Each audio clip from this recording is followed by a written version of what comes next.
के योगेंद्र राणा को देकर इलाके को जितना जज्बा आज जनता के अंदर है, जैसा लग रहा है कि जो चुनाव है वो हमारे कैंडिडेट योगेंद्र राणा नहीं लड़ रहे, वो पूरी जनता उनके लिए चुनाव लड़ रही है।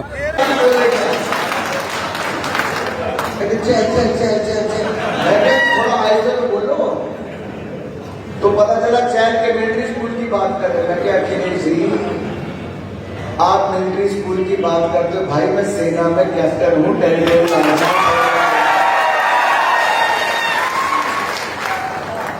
पार्लियामेंट में अगले 4 दिन तो उत्तर प्रदेश के दोनों लौटे नजर नहीं आए।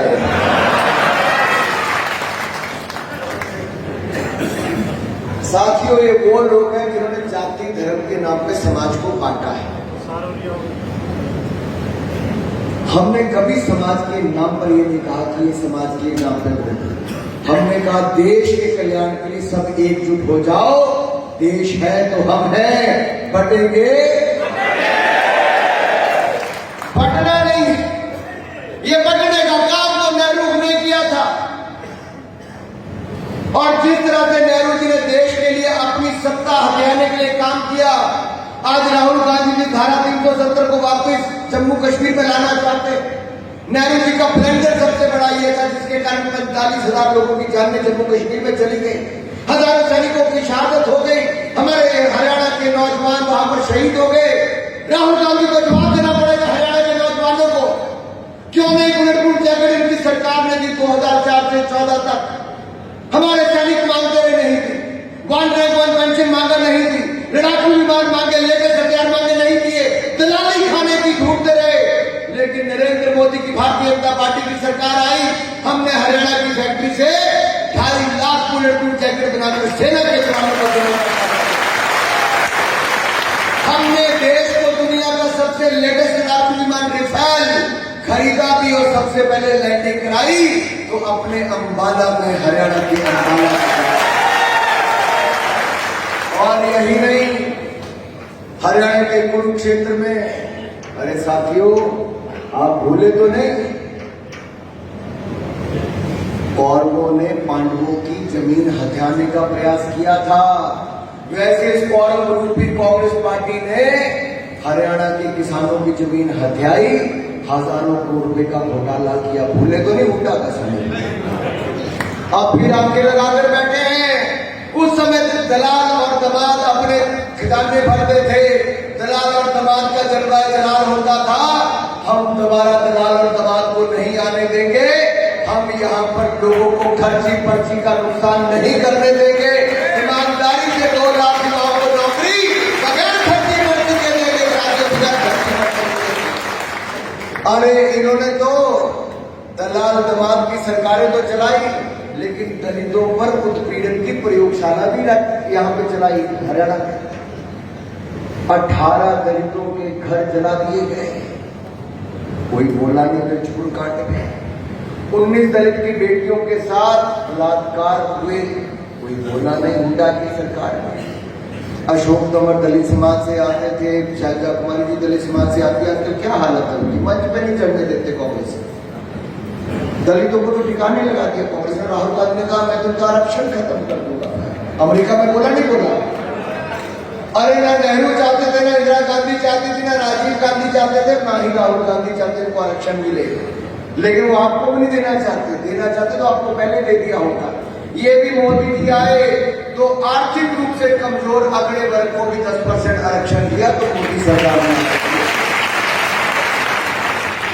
साथियों में सारी बातें इसलिए खुलकर कर रहा हूं कि दोनों भाई बहन आएंगे पीछे कश्मीर के, तो कहते हैं हम अपना घर यहां बनाना चाहते हैं। मैं कि कईयों का घर जाने के बाद अपना घर बनाने आए।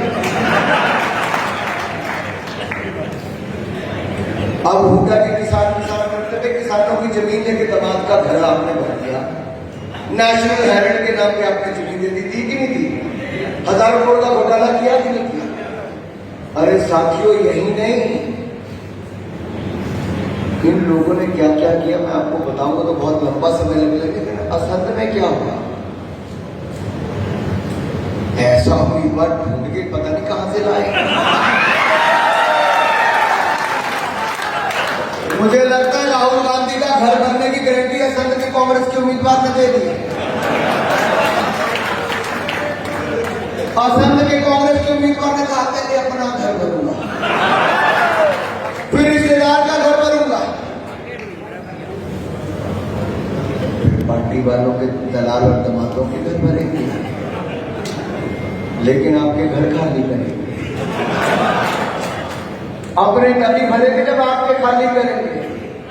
दूसरे फरीदाबाद एनआईटी के विधायक ने क्या के साथ हमने काम किया, ना समाज को, ना पार्टी को, ना सरकार को, ना देश के किसी व्यक्ति को सर नीचे करने दिया और ना ही नीचे करने देंगे। आपकी पगड़ी का पूरा मान सम्मान रखेंगे।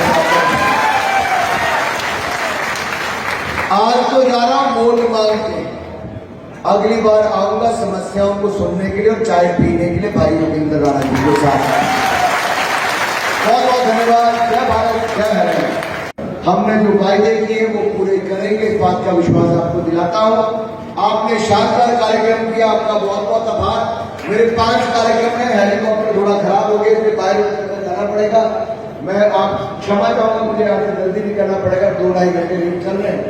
आप सब आए, मैं इतना जाकर प्रधानमंत्री जी को बता सकता हूं कि असंध से एक और कांग्रेस ने तिजोरी भरने वाला, अपने परिवार का पेट भरने वाला दिया है, दूसरी ओर से हमने योग के योगेंद्र राणा को देकर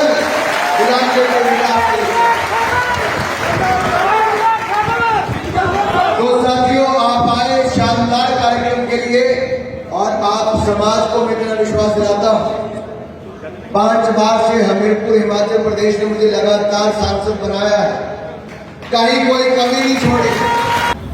अनुराग ठाकुर जी आए थे आज, क्या कहना जैसे कि चाहिए? आप देख रहे हो, क्योंकि असंध के अंदर जितना जोश, जितना जज्बा आज जनता के अंदर है, ऐसा लग रहा है कि जो चुनाव है वो हमारे कैंडिडेट योगेंद्र राणा नहीं लड़ रहे, वो पूरी जनता उनके लिए चुनाव लड़ रही है। और हर बरादरी का जिस तरीके से आज पूरा समस्त राजपूत समाज ने मिलकर के आज योगेंद्र राणा जी का समर्थन किया है कि राजपूत की एक वोट आज भारतीय जनता पार्टी को जाएगी, राष्ट्र के लिए जाएगी। उसी तरीके से आपने देखा होगा 2 दिन पहले रोड समाज के 5 गाँव ने मिलकर के पूरे समाज ने योगेंद्र राणा जी का समर्थन किया। ऐसे बीसी समाज, एससी समाज और आज एक ब्राह्मण समाज की भी बहुत बड़ी बैठक होने जा रही है, जिसमें वो आज योगेंद्र राणा जी को भारतीय जनता पार्टी के पक्ष में वोट डालने के लिए एक डिसीजन ले चुके हैं। और आज इतनी लहर है, सिर्फ आज ये लगता है कि सिर्फ 5 तारीख की वेट कर रहे हैं लोग, 5 तारीख आने की वेट कर रहे हैं। 5 तारीख आते ही साथ कमल का फूल वो कितनी जल्दी दबाएं और भारतीय जनता पार्टी का प्रत्याशी यहां से जिता करके भेजेंगे और तीसरी बार भारतीय जनता पार्टी की सरकार नायब जी के नेतृत्व में बनने जा रही है।